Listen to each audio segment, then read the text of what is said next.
지난 금요일장은 코스피 코스닥 동반 약세에 나왔습니다. GM의 ANPC 세액공제 보조금 최대 85% 요구 소식이 들려왔고 또 비대면 의료 관련주들 방한 발표가 나오면서 관련주들 크게 움직였는데요.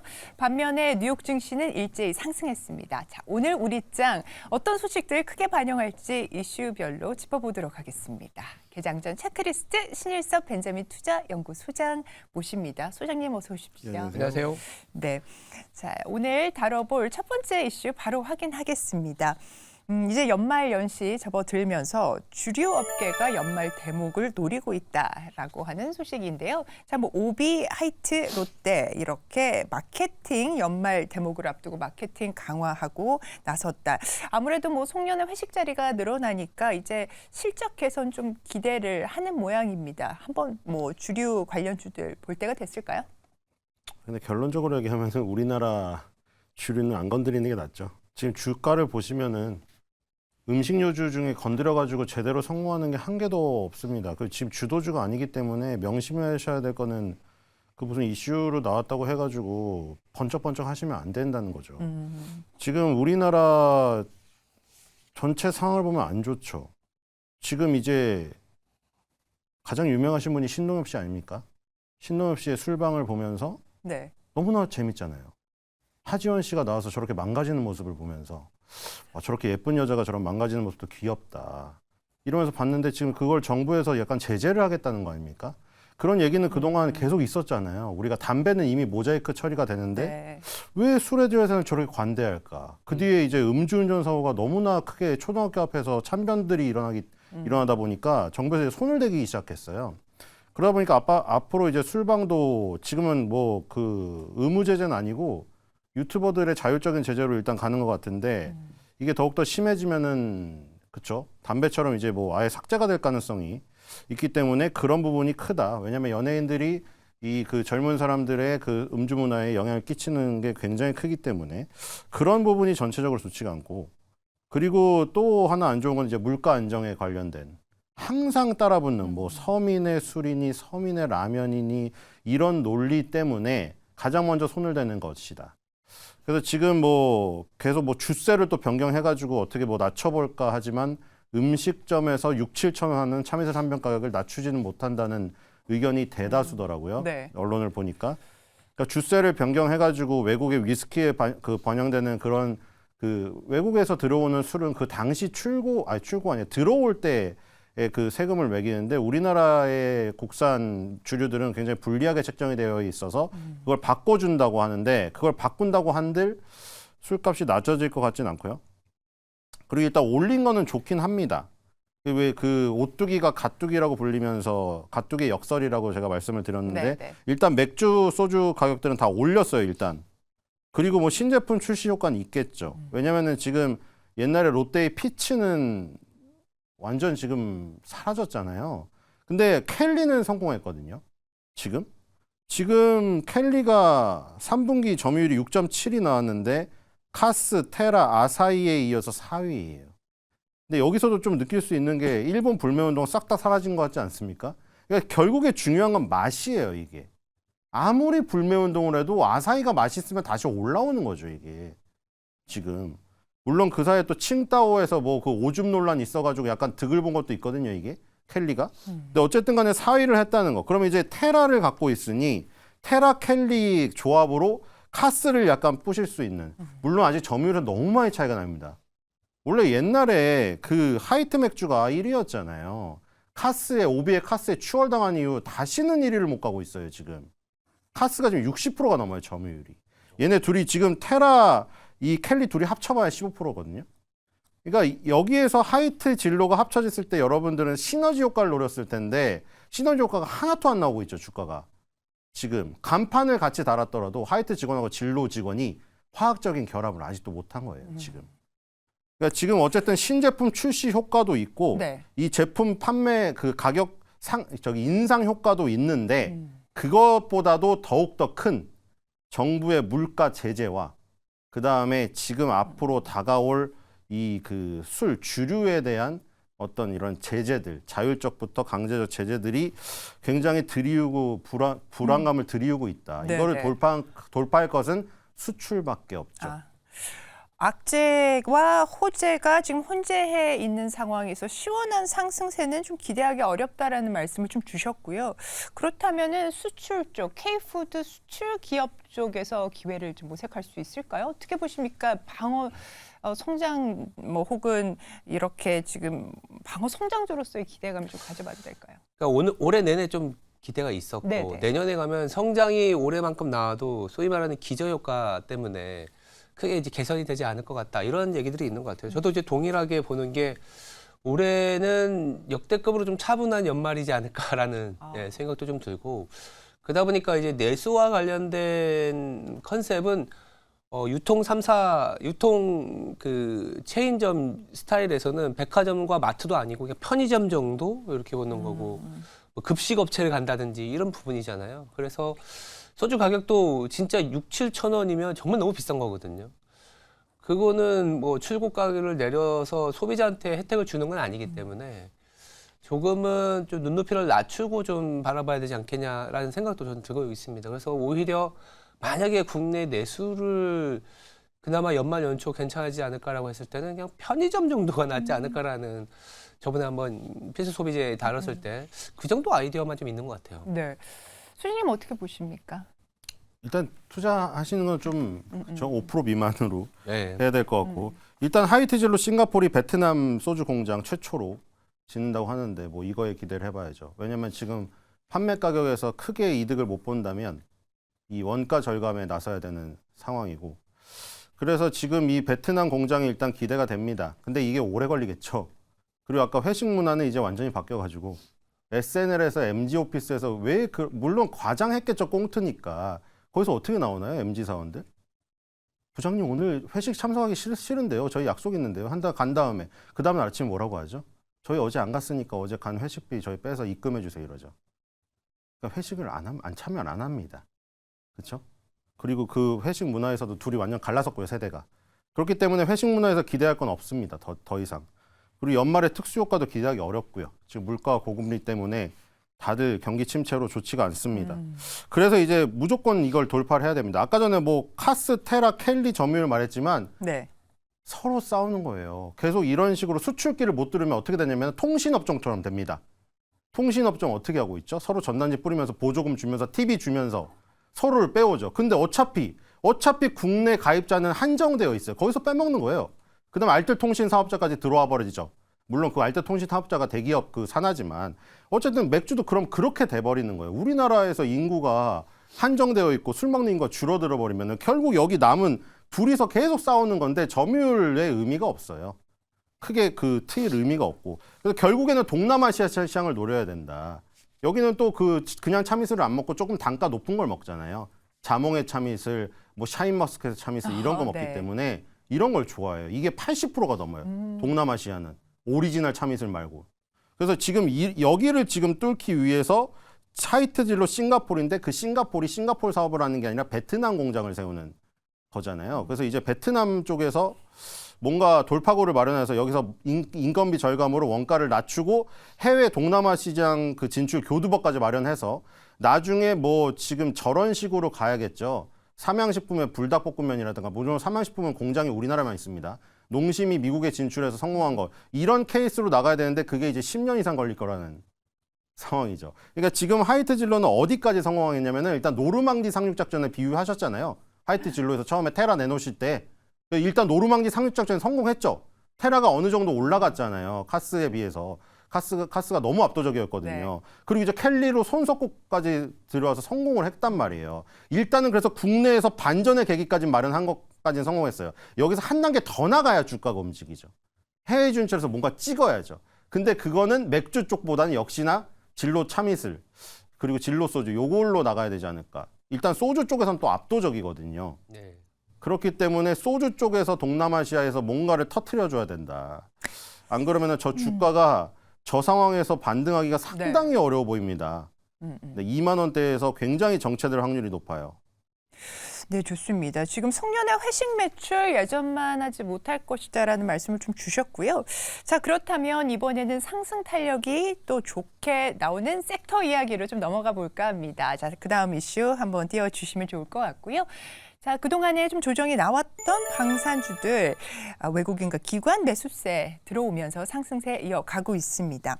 재래식 무기 수요 급증으로 내년 호실적에 대한 전망, 기대감 높아지고 있는 상황이고 하나에어로가 8% 금요일장에서 올라줬습니다. 급등이 나왔고 현대로템도 5.6%, 한국항공우주가 3.3% 이렇게 올랐네요. 지금 첨단 무기는 미국에서, 한국에서는 가성비 무기 구매가 많아졌다고 하는데 내년에 실적 기대감이 좀 반영된 주가 상승 흐름 어떻게 보십니까? 근데 이게 너무 좋으니까 네네. 내년 초쯤에 고점이 나올 가능성이 있다는 생각이 드네요. 지금 왜냐하면 이게 불안감도 안고 있거든요. 만약에 여기서 또 축소가 되거나 혹은 이게 정점이라면 그거에 대한 지금 저기를 가져야 되겠죠. 그리고 항상 그게 문제예요. 계열사 중에 그 돈 많이 드는 저기 우리 인생이랑 똑같잖아요. 돈 많이 쓰는 형제나 자매 있으면 그 집안 전체가 피곤해지거든요. 예를 들어서 CJ그룹의 CJ CGV 보세요. 그 유상증자니까 그거 개인 투자들 안 떠안는 거 다 누가 떠안고 있나요? 그래도 그나마 돈 나오는 CJ 제일제당 ENM이 떠안고 있죠. 여기도 지금 똑같잖아요, 지금. 하나오션 대우조선해양 데려왔는데 그 대규모 유상증자 돈 제일 많이 버는 하나 에어로스페이스가 많이 담당한 거죠. 그러니까 그런 거에 대한 부담, 그런 거는 항상 상존해 있다는 거. 그리고 레드백 129대 지금 본계약 거의 체결될 거의 가능성이 98%의 분위기거든요. 지금 언론을 보면은 네. 김동관 사장이 직접 참여한다는 얘기도 나오고. 근데 이 129대가 원래 이전에 450대짜리였죠. 그리고 23조 원짜리였는데 6조 원으로. 네. 이게 거의 4분의 1 토막이 났습니다, 사실. 근데 이제 레드백 이게 통과가 된 게 어쨌든 굉장히 자랑스러운 상징적인 의미예요. 왜냐하면 그동안 계속해서 나온 것이 어디였습니까? 선진 시장이 아니었어요. 그러니까 이 동유럽 시장이었죠. 유럽 쪽에. 저기 뭐 폴란드나 이런 쪽이었는데 지금은 미국, 영국, 호주 안보 동맹인 오커스 시장에 호주를 먼저 뚫고 들어갔다. 네. 그리고 영국도 뚫고 들어갔죠. 미국 빼고 다 가져갔어요, 지금. 영국에서도 하나 했거든요, 지금. 윤석열 대통령 순방 도중에. 그래서 지금 여기를 뚫고 들어갔다는 게 굉장히 역사적인 부분이죠. 왜냐하면 미국, 영국, 이 호주는 항상 미국이 해외 그 주둔군을 내보내거나 아니면 해외 그 전쟁에 참전을 할 때 영국하고 호주하고 항상 백업을 해주는 이 시스템이거든요. 그렇기 때문에 미국이 계속해서 국방비를 증감을 하고 증가를 시키고 계속 해외의 주둔군을 넓히면은 영국, 호주에서 장갑차를 많이 수입을 해야 되거든요. 근데 지금 뭐 미국이 저번에 줄인다고 했잖아요. 트럼프도 그렇고 뭐 바이든도 그렇고 전반적으로 이 뭐 미국의 주둔에 대해서 조금 줄이는 추세여서 그건 안 좋으나 어쨌든 간에 줄어들긴 했지만 그래도 진출했다는 게 중요한 것 같아요. 일단 그래서 여기서 좀 우려스러운 건 아까 그거죠. 네. 하나오션의 그 유상증자에 대한 부담감을 얘가 다 안아가지고 부채 비율이 엄청나게 지금 높아진 상태라는 거. 사상 최대입니다. 부채 비율이. 그리고 이 레드백 같은 경우에 이렇게 줄어들었으니 이거 혹시 그 저가로 수주에서 이렇게 4분의 1이 난 거 아닌가에 대한 부분. 그래서 지금 호주에 그 공장을 짓고 있는데 450대를 예상을 하고 지은 거를 이렇게 줄어들어 버리면은 이제 여기서 수주를 계속 찍지 못하면은 5년 뒤에 완공이 됐을 때 과연 그 캐파를 맞출 수주가 있겠느냐 하는 그 얘기도 일각에 있다는 거. 그거를 염두에 두고 네. 좀 판단을 해야 되지 않을까. 네. 여기서 아마 뭐 루마니아나 아니면은 사우디 얘기도 나오고 있는데 그게 정말 연달아서 계속 터져준다면은 부담감이 덜한데 그렇죠. 그게 마음대로 계속 터져줘야 됩니다. 진짜로. 루마니아, 사우디까지 연결이 돼야 돼요. 무조건. 만약에 여기서 호주 레드백에서 멈춰버리면은 일단 공백이 생겨버리는 네, 네. 그게 되니까요. 이거 바이오랑 너무 유사해요. 그렇죠? 바이오가 기술 수출한다고 했을 때 총액이 6조 원이다. 그거 임상이 진행돼야 마일스톤 받는 거죠. 이것도 똑같죠. 6조 원짜리라고 하는 게 이 129대를 만들어서 이제 납품이 될 때마다 들어오는 거지 중간에 이제 늦춰지거나 이래버리면 이제 안 들어오는 거죠. 총액을 얘기하는 겁니다. 네, 지금 호주와 영국의 이 상징적인 시장으로의 이 진출 의미를 좀 부여해 주셨고요. 하지만 연초에 고점 우려, 고점 논란이 있을 수 있다라고 하는 지적에 대해서는 우리가 안고 가야 되는 문제일까요? 아니면은 지금 기대감 선반영돼서 위험한 뭐 상황이다 이렇게 진단을 하실까요? 일단 뭐 연초까지 시장이 올라가고 그 안에서 방산주가 주도 업종이 되면 보통은 주도 업종이 눌릴 때 시장도 같이 하락을 하거든요. 다시 올라설 때 방산주가 그래도 같이 가질 수 있는 그런 기회는 있을 거예요. 주도 업종의 역사가 좀 그렇고 내년에는 사실 아까 제약바이오 말씀하셨지만 이런 수주 산업이나 이런 부분들은 뉴스 플로우에 워낙 예민하게 반응을 하고 내년에는 아시겠지만 연초부터 선거 일정이 상당히 많기 때문에 선거 일정으로라도 방산주에 대한 기대감은 계속 왔다 갔다 할 것 같습니다. 다만 이제 말씀하신 것처럼 주가가 워낙 그 수주에 대한 기대감을 많이 받아와서 변동성이 조금은 있을 수는 있다. 근데 이제 추세적으로 하락할 만한 방산주는 아닐 것 같다. 이 정도로 정리가 될 것 같습니다. 네, 좋습니다. 자, 방산 섹터에 대한 투자 전략 저희가 한번 챙겨봤고요. 현대차증권에서는 LIG 넥스원 그리고 한국항공우주를 탑픽으로 꼽고 있는데 신 소장님의 토픽은 아니, 어떤 무조건 종목일까요? 탑픽은 1등주 하나 에어로스페이스를 해야죠. 근데 아까 네. 기술적인 부분도 있거든요. 네네. 예전에도 계속 얘기 드렸는데 아무리 뜨거운 기업이라도 카카오 네이버도 그랬어요. 삼성전자도 3년 초과로 양봉이 나오기가 정말 어렵거든요. 하나 에어로스페이스도 역사상 그렇게 나온 적이 단 한 번도 없다는 거. 그것도 염두에 두셔야겠죠. 무려 87년부터의 기록입니다. 하나 에어로스페이스는 오랫동안 상장돼 있어서. 3년 초과해서 연봉에서 양봉이 나온 적이 단 한 번도 없어요. 지금 3년 연속 양봉 나왔거든요. 초급등으로. 내년까지 양봉이 나오면 역사의 기록을 세우게 됩니다. 역사의 기록을 세우기가 그렇게 쉽지만은 않죠. 그리고 확률을 지금 생각을 하셔야 돼요. 그래서 87, 88, 89랑 2005, 2006, 2007, 그 다음에 이번 2020, 2021, 2022 딱 3번 있습니다. 3년 연속 양봉 나온 적도요. 그리고 4년째까지 양봉이 나온 적은 87년부터 87년 민주화 항쟁이죠. 그 당시부터 지금까지 한 번도 없다는 거. 내년도에는 음봉이 출현할 가능성도 염두에 둬야 된다. 좋습니다. 자, 한화 에어로스페이스 3년 연속 양봉이라는 새로운 역사를 쓸 수 있을지 없을지도 확인을 3년 초과. 초과. 네. 예, 초과 양봉을 쓸 수 있을지에 대한 부분 말씀을 주셨습니다. 자, 세 번째 이슈로 넘어가 보도록 하겠습니다. 자, 정부가 슈링크플레이션 단속에 나섰다. 즉 소비자 물가 점검 단속하겠다라고 하면서 식품 기업들 유통업계 긴장을 하고 있습니다. 물론 여기에 이제 민생 안정에 동참하겠다라는 기업들 인상 계획을 철회하고 있다. 일부에서는 이렇게 단속하는 것이 좀 지나치다라고 하는 지적도 내놓고 있습니다. 어떻게 보십니까? 뭐 근데 지나치는데 어떻게 할 수가 없는 상황이잖아요. 그러니까 다 그 물가 자재에 들어간 거는 다 힘들어요. 그렇죠? 다 힘들다고 생각하시면 돼요. 삼양라면이나 농심은 수출로 뚫은 거죠, 그거를. 아까 말한 대로 맥주에서도 그것 때문에 부담이 되는 것이고. 근데 이거 자꾸 클래시스가 생각나긴 하더라고요. 슈링크 하니까. 네. 클래시스는 미친 듯이 날아가고 있더라고요, 아직도. 근데 지금 이거 요즘에 유통계 신 뉴스에서 가장 주목하신 뉴스가 어떤 거예요? 그런 거 생각 안 하시나요? 저는 딱 2개가 있더라고요. 하나 오프라인 쪽에서는 현대백화점, 더 현대서울이 매출이 뭐 역대 최고를 찍었는데 또 하나 다른 뉴스가 매장에 가는 1인당 그 구매 액수가 2만 원이랍니다. 그리고 두 번째 제가 주목했던 뉴스는 온라인에서 11번가의 몰락이요. 저도 한때 11번가 위메프 이런 거 많이 썼지만 댓글 보니까 사람들 생각은 다 똑같구나 이렇게 느껴지더라고요. 요즘엔 다 네이버 아니면 쿠팡 둘 중에 하나잖아요. 맞죠? 네이버 아니면 쿠팡이잖아요. 그리고 네이버를 쓰는 사람은 조금 시간이 더 걸리지만 최저가 검색이라던가 이런 거를 통해서 싸게 사시는 분들. 근데 쿠팡은 그냥 당장 내일 받고 싶으신 분들. 물론 그 사이트 같은 경우, 그렇죠?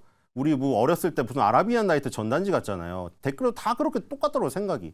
그런데도 불구하고 쿠팡을 쓰는 이유는 새벽 배송 무슨 반나절 배송 이것 때문에 쓴다고. 근데 11번가는 지금 완전히 몰락 직전이거든요. 지금 아무도 안 써요. 11번가를. 왜 안 쓰는지는 아실 거예요. 써보신 분들이. 그리고 지금 아까 전에 더 현대서울 2만 원도 거기서 느낄 수 있는 게 온라인으로 온다는 거죠. 네. 사람들이. 거기서 무신사나 번개장터나 팝업스토어 있잖아요. 거기 젊은 애들이 가가지고 돈을 안 쓰죠. 인증샷 찍고 어디로 가죠? 인증샷 찍고 바로 무신사 가서 구매하잖아요. 무진장 신발 사진 많은 곳. 거기서 다 구매를 하고 젊은 사람들 많으니까 돈을 안 쓰는 거예요. 거기 에루샤가 들어가지도 않았고 그 에루샤가 들어간다고 해도 거기 MZ세대 비중이 너무나 높아가지고 안 사요. MZ세대 너무 잘파 세대가 너무 많아가지고 안 삽니다. 그래서 그런 부분들에서 느낄 수가 있는 거죠. 유통이. 오프라인은 지금 힘들다. 네. 오프라인이 그 더현대에서를 왜 힘든지 아시겠죠? 볼거리 많고 막 폭포가 있잖아요. 그 대신 뭐가 없는 거죠? 원래 그 자리에 빽빽하게 임대 매장을 박아가지고 전부 다 임대료를 얻었어야 되는데 시대가 바뀌다 보니까 정원 설치하고 뭐 무슨 크리스마스 무슨 파워스토어 설치하고 막 폭포하고 막 이러니까 그 자리에 들어가지를 못한 거예요. 그러니까 그게 안 좋은 것이고 보기엔 좋지만 그리고 그게 다 온라인으로 왔는데 문제는 여기선 용쟁호투가 벌어져서 살아남은 애들만 살아남고 있다. 네이버 쿠팡이 이제 이 두 개의 투톱이고 나머지에서 살아남는 것들은 뭐죠? 마켓컬리나 오아시스나 뭐 헬로네이처나 이런 지금 뒤늦게 새벽 배송으로 들어왔던 신성식품 쪽에 강점이 있는 이런 회사들만 살아남고 있는 거죠. 네, 지금 유통업계 온라인 독주 말씀을 좀 주셨고 온라인 쪽에서도 지금 과점화되고 있는 것 부분을 지적을 해주셨는데 그 속에 기회가 좀 뭐 엿볼 수 있는 게 있을까요? 온라인에서요. 네. 기본적으로 온라인은 이제 마켓이 좀 많이 정리가 된 것 같아요. 쿠팡 같은 경우에 아시겠지만 미국에 상장돼 있긴 하지만 실적에 대해서 쿠팡 뭐 저거 흑자 나겠냐 이랬지만 사실상은 흑자가 났고 사람들의 어떤 그러니까 편의성을 굉장히 부각시켰다는 부분에는 점수를 줄 수 있는데 아까 처음에 우리가 음식료 얘기하던 부분하고 같은 궤인 것 같아요. 결국은 P 곱하기 Q에서 Q가 늘어날 수 있느냐. 온라인으로 가고 있는 거는 슈링크, 그러니까 굉장히 비용을 적게 가려는 거기 때문에 일단은 온라인 자체의 커머스는 오케이긴 하지만 이게 이제 뭐 주가가 막 크게 부각할 수 있을 만한 모멘텀이 될 거냐 그런 부분은 또 다른 것 같아요. 네네. 네. 마찬가지로 좀 회의적인 분위기를 주셨습니다. 워낙 소비자 지갑이 얇아진 상황에서 우리가 슈링크플레이션, 물가 안정에 대한 정부의 이런 단속들 있다라는 부분들 짚어봤는데요.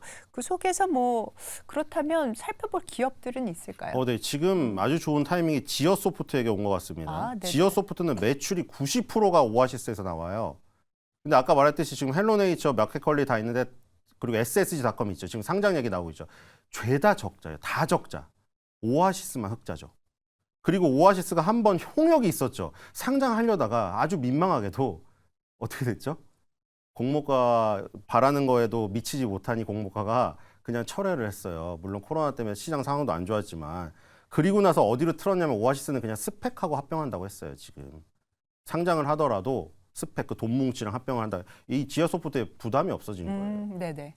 그래서 지금 지어소프트가 1년 내에 이 지금 50% 조정을 받아가지고 완전히 안정적인 위치에 왔거든요. 근데 지금 지어소프트가 이 원점으로 되돌아갈 정도인가. 지금 너무 그 기술적인 부분이 일단 좋고 아까 전에 말한 대로 이제 그런 거예요. 네이버랑 쿠팡의 투톱이 지금 존재하고 있고 뭐 11번가 G마켓 그 옥션 저기는 다 이제 안 하시는 거 다 아시잖아요. 그리고 밑에는 이제 이런 그 새벽 배송 업체들이 좀 있는 거죠. 네. 스타컴 상장과 함께 지어소프트 뜨리라 생각이 됩니다. 좋습니다. 주가 위치상 지금 기회가 엿보인다. 지어소프트 말씀을 주셨습니다. 오늘도 저희 개장 전 체크리스트 챙겨주신 신일섭 소장님 대단히 감사합니다. 감사합니다.